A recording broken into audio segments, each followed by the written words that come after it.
Full vlog போட்டே ரொம்ப நாள் ஆன மாதிரி இருக்குது. இன்றைக்கி ஒரு சின்ன பர்த்டே எங்கள் அம்மா வீட்டு விளாக் தான் பார்க்க போகிறோம். ஸ்டார்டிங்கே என் ஹஸ்பண்டுக்கு நான் சின்னதாக கொடுத்த கிஃப்ட்லேருந்து தான் ஸ்டார்ட் பண்ணுறோம். பட் அது வீடியோ ப்ராப்பராக நான் எடுக்கலை.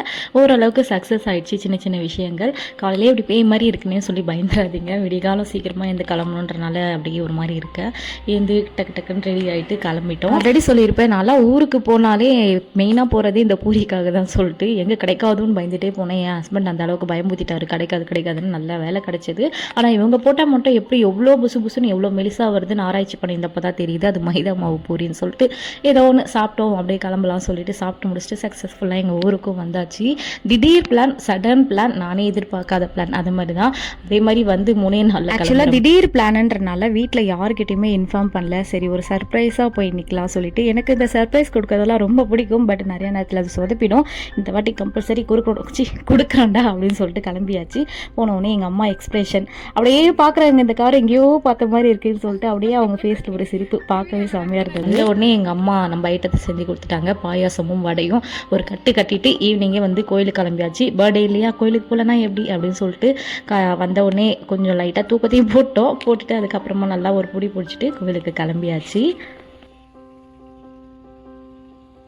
என்றைக்கும் இல்லாத திருநாளாக இன்றைக்கி கொஞ்சம் அதிசயமாக கோயில் ஃப்ரீயாகவே இருந்தது. நாங்கள் போயிட்டு வர வரைக்கும், நாங்கள் வெளியே வரும் போதெல்லாம் செம்ம கூட்டம். உள்ளே போயிட்டு விறுவிறுன்னு சாமியை கும்பிட்டுட்டு என்னோடய ஃபேவரட் ஸ்பாட்டில் உட்காந்து நான் என் கோயிலை எப்படி ரசிப்பேன்றதை அப்படியே உங்களுக்கு காமிச்சிருக்கேன் பாருங்கள்.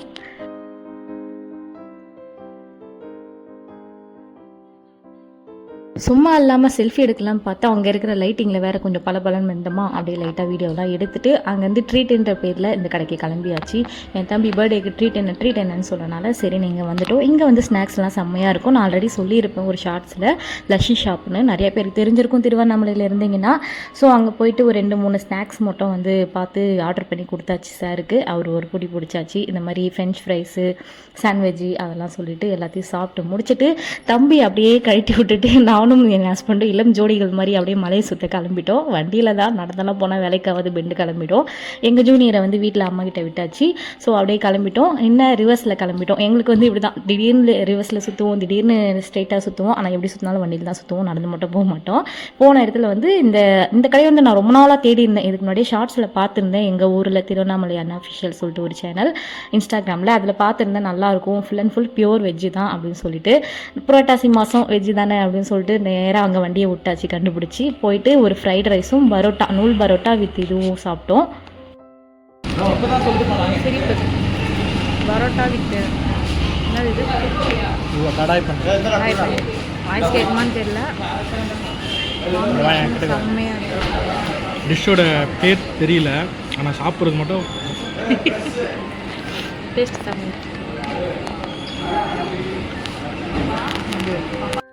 உண்மையாக சொல்கிறேங்க, டேஸ்ட்டு செம்மையாக இருந்தது. எந்த அளவுக்கு வலிச்சு சாப்பிட்ருக்கோம் நீங்களே பாருங்கள். ப்ரைஸ் ஓகே, ரொம்ப அதிகமும் இல்லை ரொம்ப கம்மியும் இல்லை, நார்மலாக இருக்குது. என்ன 2 நூல் பரோட்டா 100 ரூபான்னு சொன்னாங்க. அது மட்டும் தான் மனசே ஆறல. வெளியே வந்து அப்படியே அந்த கடையோட இதுவும் காமிச்சிருக்கோம். இதுதான் ஹோட்டல் சதுர்வேதான் சொல்லிட்டு மலை சுற்றுற வழியில் எண்டில் குபேரலிங்கம் தான் கொஞ்சம் தூரத்துலேயே வந்துடும். வேணால் செக் பண்ணி பாருங்கள். நீங்கள் வந்தீங்கன்னா திருவண்ணாமலை சைடு வந்தீங்கன்னா செக் பண்ணி பாருங்கள். அதை முடிச்சுட்டு அப்படியே போகிற வழியில் வந்து இந்த மான்கள்லாம் பார்த்தோம். சரி பர்த்டே எதுவும் விஷ் பண்ண வருது அப்படின்னு சொல்லி என் ஹஸ்பண்டை உசு பேசி விட்டுட்டு இந்த மானை அப்படியே ரசிச்சுட்டு இருந்தோம். என்ன அங்கே சில பேர் பண்ண வேலையை பார்த்து தான் கொஞ்சம் வெறுப்பாயிடுச்சு. பிகாஸ் வந்து எல்லாரும் மானுங்களுக்கு வந்து பிஸ்கெட் கொடுத்துருந்தாங்க. இதை பார்த்து பழகிடுச்சுன்னா அது கண்டிப்பாக கேட்க தான் செய்யும். காட்டில் அது மட்டும் ஏதோ ஒரு மூலிகையோ செடி கொடியோ சாப்பிட்ருந்ததை பார்க்க வைக்கிறேன்னு சொல்லி இந்த மாதிரி பிஸ்கெட்டு, இந்த ஃப்ரைட் ரைஸு என்னென்ன இந்த மாதிரி அன்னதானம் கிடைக்குதுன்னா அதெல்லாம் திரும்ப வச்சிடறாங்க. இதுக்கு முன்னாடியே ஒரு வாட்டி பார்த்தேன். நம்மளால சொல்ல தான் முடியும், சொன்னால் கேட்டுருவா போகிறாங்க அப்படின்ற மாதிரி ரொம்ப வெறுப்பாயிடுச்சு. அதுவும் மெயினாக அங்கே பக்கத்தில் போர்டே வச்சுருக்காங்க, இந்த மாதிரி வனவிலங்குகளுக்கு கொடுக்கக்கூடாதுன்னு சொல்லிட்டு. ஆனால் நம்ம மக்கள் கேட்பாங்களா? இதுக்கு முன்னாடி அப்படிதான் அந்த செஞ்சி சைடில் வந்து குரங்குகளுக்கு வாழைப்பழம் கொடுத்து அவனுங்களை வெளியே வர வச்சு தேவையில்லாத ஆக்சிடென்ட் பண்ண வச்சாங்க. அடுத்ததான் இவனுங்க என்ன போதும் இந்த உலகம் அப்படின்ற வெறுப்பில் கோபத்தில் கத்திக்கிட்டே போனோம். ஒரு குப்பை தொட்டி, இந்த பக்கம் பெரிய டஸ்ட்பின், இந்த பெரிய குப்பை தொட்டி எல்லாமே இருக்குது. ஆனாலும் வேலியை தாண்டி உள்ளே போடுறதுல அப்படி என்ன உங்களுக்கு இதுன்னு தெரியல. விலங்குகளுக்கு சாப்பாடு அளிக்காதீங்கன்றாங்க, அழிச்சா இங்கே தான் வரும் அது. ஆனால் அங்கே போயிட்டு கரெக்டாக அந்த நேரத்தில் போயிட்டு பிஸ்கெட் கொடுக்கறது, பார்லேஜி பிஸ்கெட் வாங்கிட்டு வந்து அப்போ தான் அவங்க தான தர்மத்தோட இதை காட்டுறாங்க. ஏன் இது முன்னாடிலாம் பண்ண மாட்டாங்களா? நீங்கள் என்ன பண்ணுவோம், பிச்சை எடுப்பியா? இந்த வீடியோ பார்க்குறவங்களுக்குலாம் ஒரே ஒரு ரெக்வெஸ்ட், எங்கள் ஊருன்னு இல்லை எந்த ஊர் போனீங்கனாலும் இந்த மாதிரி ஃபாரஸ்ட்டில் தயவு செய்து குப்பையை போடாதீங்க. கையில் வச்சுட்டு வெளியே வந்து குப்பை தொட்டி எங்கே இருக்கோ அங்கே போடுங்க ப்ளீஸ் ப்ளீஸ் ப்ளீஸ். அதை முடிச்சுட்டு அப்படியே இந்த பன் பட்டர் கடை தேடிக்கிட்டே வந்தேன். தூரத்தில் பார்த்தேன், என் புருஷன் இதை பார்த்துட்டு இது வந்து பர்கர் கடை பன் பட்டர் கடைலாம் இல்லை அப்படின்னு சொல்லிட்டாரு. நானும் ஒரு செகண்ட் நம்பிட்டேன், என்னாலும் வேலைக்கு ஆகாத நான் பார்த்தே தீருவேன்னு சொல்லிட்டு கிட்ட போய் பார்த்தா இது பன் பட்டர் கடை தான். நானும் ரொம்ப நாளாக பார்த்து டெம்ட் ஆகி வச்சுருந்தேன், சாப்பிட்டே ஆகணும்னு சொல்லிட்டு அப்படியே கிளம்பி அதை போய் ஆர்டர் பண்ணி சாப்பிடவும் ஆரம்பிச்சாச்சு. இந்த சைடு வந்தீங்கன்னா ட்ரை பண்ணி பாருங்கள். இது எங்கன்னு பார்த்தீங்கன்னா மலை சுற்றுற வழியில் கொஞ்சம் தூரம் போனீங்கன்னா ஆர்ட்ஸ் காலேஜ் இருக்கும், அங்கே போனீங்கன்னா கிடைக்கும். இதை நான் வீட்டில் ட்ரை பண்ணியிருக்கேன், அதே மாதிரி தான் இருக்குது. எஸ், இதை நான் வீட்டில் வந்து ட்ரை பண்ணியிருக்கேன், பட் பன்னில் இல்லை ப்ரெட்டில் ட்ரை பண்ணியிருக்கேன். ஒன்றும் இல்லைங்க, பட்டர் தடவிட்டு அதுக்கு மேலே சுகர் போட்டு சாப்பிட்டிங்கன்னா செம்மையாக இருக்கும். அதுக்கப்புறம் இன்னொரு ஸ்டெப் என்னென்னு பார்த்தீங்கன்னா அதே தவாவில் வச்சு லைட்டாக பால் மேலே ஊற்றி இது பண்ணிங்கன்னா அதுவும் செம்மையாக இருக்கும் டேஸ்ட்டு. ட்ரை பண்ணி பாருங்கள். டாட்டா.